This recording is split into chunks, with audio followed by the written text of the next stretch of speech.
চলো আজকে আমরা একটা প্রবলেম করব কাউডাং এর প্রবলেম। এটা নন কনভেনশনাল পাওয়ার জেনারেশন, মানে আমরা বায়োগ্যাস প্ল্যান্ট থেকে কিভাবে এনার্জি প্রোডিউস করতে পারি, তো সেই রকম রিলেটেড একটা প্রবলেম। দেখো প্রবলেমটা কি বলছে, calculate the volume of the cow dung based on biogas plant required for cooking needs of a family of 5 adults and lighting needs with 200 cp lamps for 3 hours daily, and also calculate the required number of cows to feed the plant। মানে আমাকে খুঁজে বার করতে হবে যে এখানে গরু কটা লাগবে, এবং তার জন্য এই বায়োগ্যাস প্ল্যান্ট থেকে আমাদের যে ডিমান্ড, যে ইলেকট্রিসিটি, মানে আমাদের ডিমান্ডটাই না আমরা 5 জনের খাবার তৈরি করব পার ডে প্রতিদিন, এবং 3 ঘন্টা করে আমি 200 সিপি ল্যাম্প জ্বালাবো। তো এর জন্য প্রয়োজনীয়, এই ডিমান্ডের জন্য প্রয়োজনীয় যে গ্যাসটা, সেই গ্যাসটা আমরা বার করবো একটা ভাবে। এবং আমরা আমাদের যেহেতু নাম্বার অফ কাউজ ক্যালকুলেট করতে দিয়েছে, মানে গরুর সংখ্যা ক্যালকুলেট করতে দিয়েছে, তাহলে আমরা প্রথমে ধরে নেবো আর একটা ওয়েতে যে গরুর সংখ্যা হলো n, এবং এই n নাম্বার অফ গরু পার দিন কত করে গোবর দিতে পারে, এবং সেই গোবর থেকে কিভাবে আলটিমেটলি স্লারি তৈরি হয় সেটা দেখে আমরা অঙ্কটা করব। তো প্রথম আমরা তাহলে দুটো মেথডে করব না, একদিকে আমি বার করব আমার যতটা রিকোয়ার্ড গ্যাস আমার ডিমান্ডের জন্য, required gas for my demand, সেইটা আমি টোটাল ক্যালকুলেট করব। আর একটা প্রসেস হচ্ছে আমি গরুর সংখ্যা ধরে নেবো n নাম্বার অফ গরু, এবং দেখো এখানে কিছু ডাটা দেওয়া আছে। কি বলছে, cow dung produce can be calculated, মানে তোমার গরু যতটা গোবর দেবে তার মধ্যে তুমি তো সবটা ক্যালকুলেট করতে পারবে না, তার মধ্যে 70% তোমার এফিসিয়েন্সি আছে, তুমি সেটা মানে তুলে আনতে পারবে, ওখান থেকে কালেকশন করতে পারবে, নট ক্যালকুলেট, কালেকশন করতে পারবে। তারপর বলছে solid matter in the cow dung 18%। আমি বলছি ব্যাপারটা কি, মানে ধরো তোমাকে গরু গোবর দিল, এবং এখানে দেখো গোবরটা কত দিয়েছে, তোমার এখানে কত কেজি করে গোবর দেয় সেটা আমাদের ডাটাটা লিখতে হবে। চলো দেখো তোমাকে যেটা বলছিলাম যে আমরা কাউডাং থেকে টোটাল বায়োগ্যাস প্ল্যান্ট থেকে কিভাবে এনার্জি পাই, তো তোমাকে গিভেন ডাটা গুলো দেওয়া থাকে, ব্লু কালারের যত কিছু লেখা আছে সেটা দেওয়া থাকবে এবং তোমার কোশ্চেনটা দেওয়া থাকবে। এখানে বলছে কাউডাং প্রোডাকশন রেট হচ্ছে 10 কেজি পার কাউ পার ডে, মানে তোমাকে একটা গরু 10 কেজি গোবর দেবে পার দিন, প্রতিদিন। তাহলে আমি দুভাবে ক্যালকুলেট করবো, একটা হচ্ছে আমার ডিমান্ড অনুযায়ী, মানে আমি কি কি জ্বালাবো, দেখো আমরা রান্না করব এবং অ্যাজ ওয়েল অ্যাজ লাইট জ্বালাবো, তার জন্য যতটা গ্যাস রিকোয়ার্ড হবে আমি সেটা বার করব। এবং আমি n নাম্বার অফ গরু ধরে সে কতটা গোবর দেয় এবং সেই গোবরের কালেকশন কতটা হয়, সেখান থেকে গ্যাস ইয়েল্ড কতটা পাবো, মানে gas yield, sorry gas yield, মানে আমরা কতটা গ্যাস পাবো সেই দুটো পাবো। এবং n নাম্বার অফ গরু ধরে আমি যেটা পাবো সেটাই আমি চাইছি যে আমার যে ডিমান্ড সেটা ফুলফিল করতে, তাহলে আমি দুটোকে আলটিমেটলি ইকুয়েট করে আমি এটাকে ক্যালকুলেট করব। দেখো তোমার এখানে কি দেওয়া আছে, বলছে কাউডাং প্রোডাকশন রেট 10 কেজি পার কাউ পার ডে।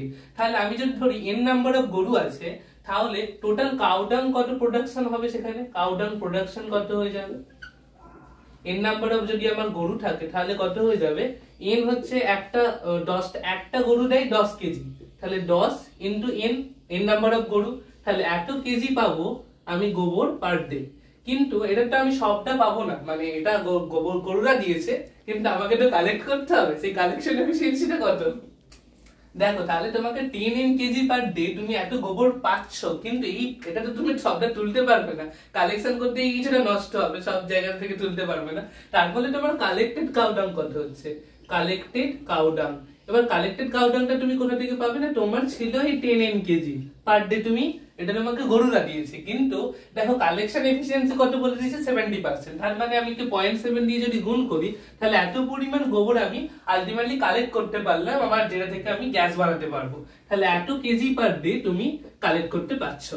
এবার দেখো যে পরিমাণ তোমার কালেকশন হয়েছে, তার মধ্যে তোমাকে বায়োগ্যাস পাওয়ার জন্য যেটা করতে হয়, এই কালেক্টেড কাউডাং এর তোমাকে সলিড কন্টেন্ট কতটা খুঁজে বার করতে হয়, কারণ এই সলিড কন্টেন্ট দিয়ে আলটিমেটলি তোমাকে গ্যাসটা দেয়, গ্যাস তুমি এখান থেকে গ্যাসটা পাও এই সলিড কন্টেন্ট থেকে। তাহলে আমাকে এবার বার করতে হবে এই কালেক্টেড কাউডাং এর মধ্যে সলিড কন্টেন্ট কতটা আছে।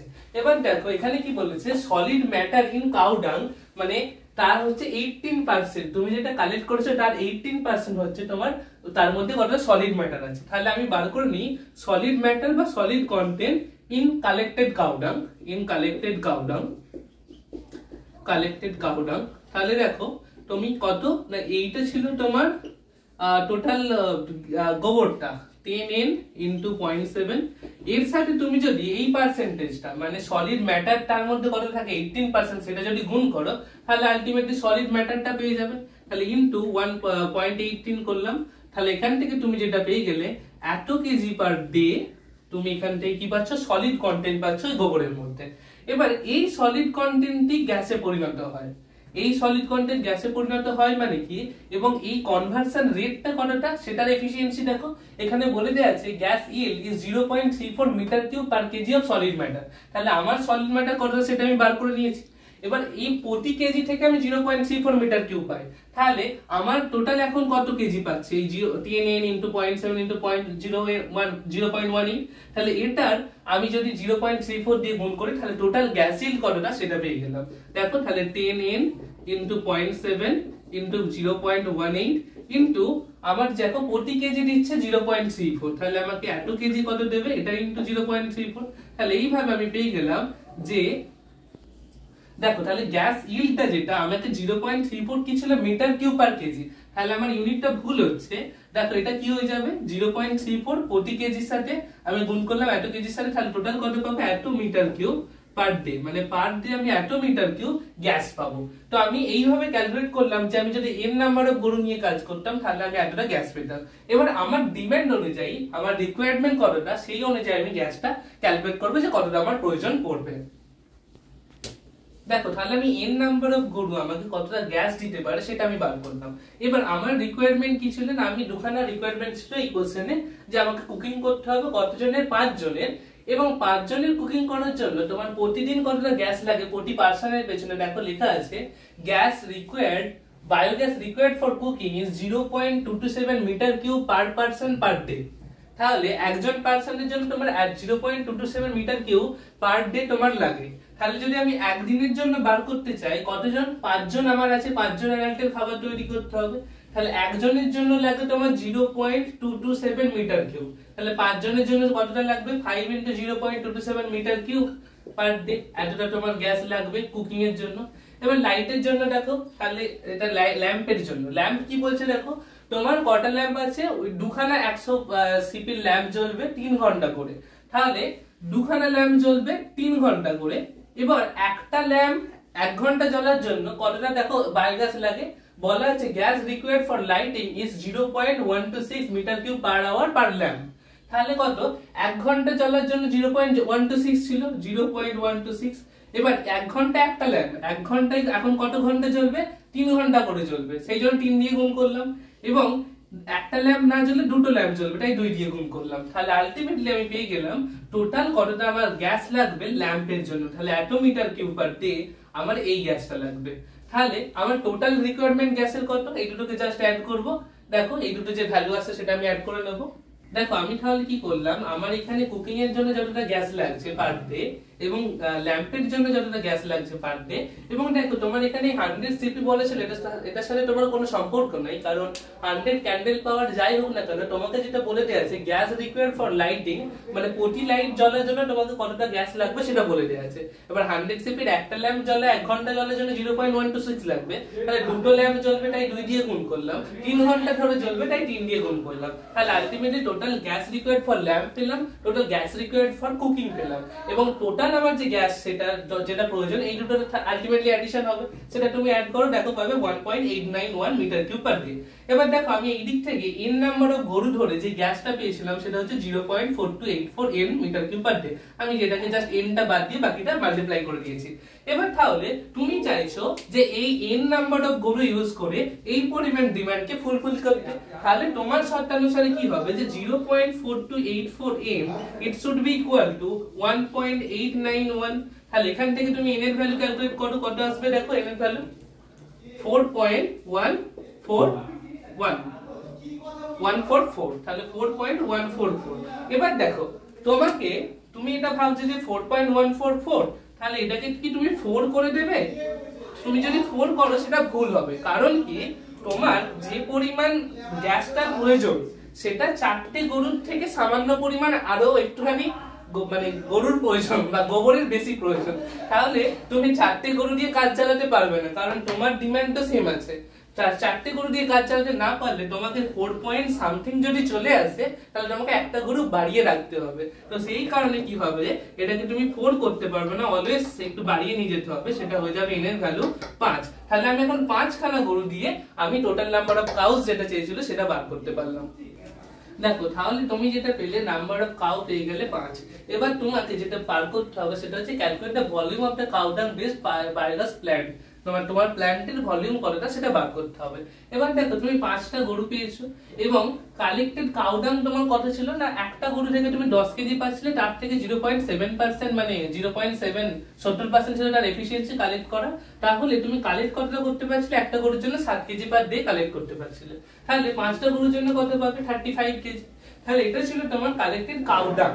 এবার দেখো তোমাকে যেটা করতে হয়, এই যে পরিমাণ তুমি গোবর পেয়েছো সেটার সাথে সেম পরিমাণ ওয়াটার অ্যাড করতে হয়, সেম মাসের। তাহলে তোমার 35 কেজি হচ্ছে তোমার কাউ ডাং, এটার সাথে তুমি যেটা অ্যাড করবে 35 KG same amount of water, সেইটা যদি অ্যাড করো তখন যেটা তৈরি হবে সেটা হবে স্লারি তৈরি হবে, তোমার স্লারি তৈরি হবে। দেখো তাহলে এই স্লারির ওয়েট কতটা পেলাম, যে 35 কেজি কাউ ডাং প্লাস 35 কেজি ওয়াটার, মানে weight of the slurry, weight of slurry এটা কত হয়ে যাবে, টোটাল 70 SULRRY 70 কেজি। তো 70 কেজি হচ্ছে তোমার টোটাল এই স্লারির ওয়েট। এবার দেখো স্লারির ডেনসিটি বলা আছে, density of the slurry is 1090 KG per metre cube. তার মানে আমি যদি স্লারির ভলিউম পেতে চাই তাহলে সেটা কি পাবো, volume is equal to volume of slurry, সেটা সমান কত হয়ে যাবে, দেখো সেটা সমান হয়ে যাবে এই মাস ডিভাইডেড বাই ডেনসিটি, ডেনসিটি হচ্ছে 1090 এবং এটা আলটিমেটলি ক্যালকুলেট করে তুমি এখান থেকে ভলিউমটা পেয়ে যাবে। দেখো তাহলে আমি ভলিউম অফ স্লারি পেলাম 0.0642 মিটার কিউব পার ডে।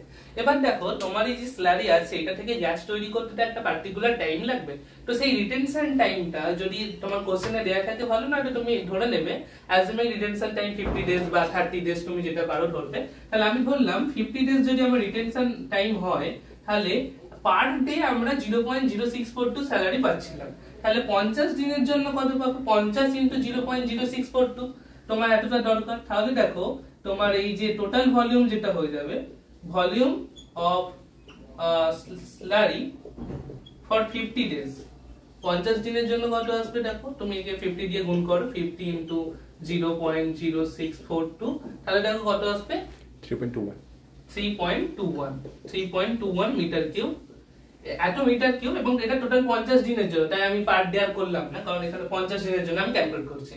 এবার দেখো এই যে স্লারিটা আছে এটা যদি 90% অকুপাই করে ডাইজেস্টারকে বা প্ল্যান্টের মধ্যে, যেটা প্ল্যান্টের ভলিউমকে, যদি সেই তোমার এফিসিয়েন্সিটা বলে দেয়, এফিসিয়েন্সি নয় সেই এটাও যদি বলে দেয় পার্সেন্টেজে কত পার্সেন্ট ভলিউম অকুপাই করছে, ধরো যদি বলে দেয় ভালো, তুমি সেটা নিয়ে কাজ করবে। যদি না বলে দেয় তুমি 90% ধরে নিলে, তাহলে ডাইজেস্টারের ভলিউম কত হয়ে যাবে বা প্ল্যান্টের ভলিউম কত হয়ে যাবে, যেটা তোমার কোশ্চেনে চাইছে ডাইজেস্টার ভলিউম যেটা হয়ে যাবে, তোমার টোটাল ভলিউম তুমি যেটা পেয়েছো 3.21, তার মধ্যে 90% হচ্ছে এই স্লারিটা অকুপাই করে, তাহলে তোমার ডাইজেস্টারের ভলিউম তার থেকে বেশি হতে হবে। তাই আমি 0.9 দিয়ে ডিভাইড করলাম, বুঝে গেল? তাই জন্য কি হলো, ডাইজেস্টারের volume 3.21 divided by 0.9, ultimately calculate করলে কত আসবে দেখো 3.567 মিটার কিউব।